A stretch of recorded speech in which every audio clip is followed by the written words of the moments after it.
السلام علیکم۔ میں آج آپ سے 2 سوالات کرنے آئی ہوں۔ کیا آپ کو ان کے جوابات پتہ ہیں؟ اگر معلوم ہے تو بہت اچھی بات ہے، اگر نہیں معلوم تو میں آپ کو اس ویڈیو کے اینڈ پہ ضرور بتاؤں گی۔ پہلا سوال، وہ کون سی چیز ہے جو ہم تو دیکھتے ہیں پر اللہ نہیں دیکھتا؟ دوسرا سوال، قرآن میں ہر چیز کا علم ہے مگر وہ کیا ہے جو قرآن میں نہیں لکھا ہوا؟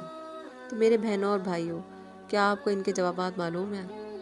چلے میں آپ کو بتاتی ہوں۔ یہ وہ سوالات ہیں جو ایک دفعہ ایک عیسائی اور ایک یہودی نے حضرت علی رضی اللہ تعالیٰ عنہ سے کیے تھے، اور آپ سے یہ پوچھا تھا، اے علی بتاؤ کہ وہ کون سی چیز ہے جو ہم تو دیکھتے ہیں پر اللہ نہیں دیکھتا؟